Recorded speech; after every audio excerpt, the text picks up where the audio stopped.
तर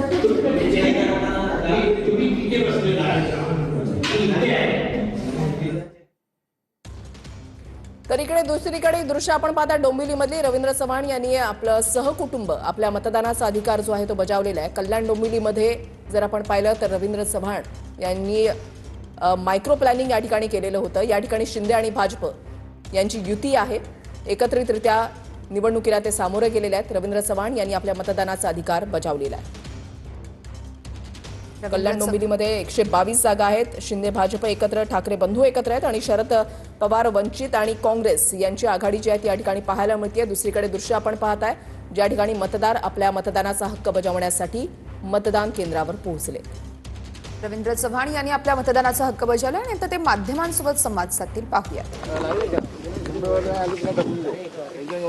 रोल का रोल दादा मतदान केलंय सहकुटुंबासोबत।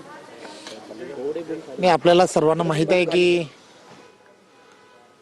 सर्व महाराष्ट्रामध्ये 29 महानगरपालिकेच्या आज निवडणुकीसाठी मतदान आहे।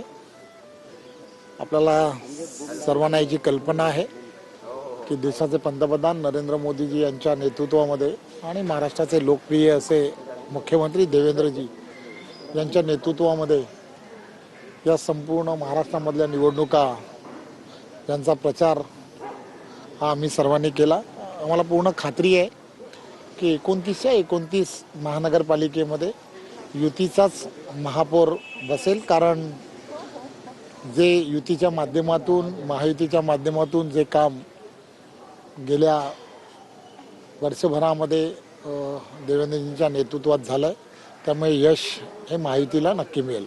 सर, आपण जर बघितलं तर मोठ्या प्रमाणात कल्याण डोंबिवलीत बिनविरोध निवडणुका या झाल्या होत्या, त्यामुळे जे मतदारांवर निर्विरोध होता। मात्र आता मतदान मोठ्या प्रमाणात मतदार खाली उतरले दिसतेत, याबद्दल काय सांगाल? हे मतदार डोंबिवलीमधील मतदार अत्यंत सुज्ञ असा मतदार असतो आणि सकाळीच सर्वजणांना मतदान लवकरात लवकर करण्याच्या गेल्या वर्षानुवर्षाच्या सवयी आहेत आणि 100% मतदान व्हावं हे गेल्या वर्षानुवर्ष या पूर्णच्या पूर्ण कल्याण डोंबिवलीमध्ये एक प्रथा आणि परंपरा आहेत।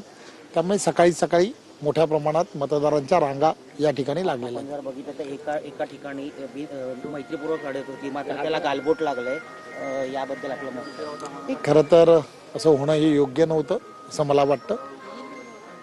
येणाऱ्या काळामध्ये या सगळ्या गोष्टींवरती प्रशासनाच्या माध्यमातून आळा आणणं हे अत्यंत गरजेचं आहे। धन्यवाद।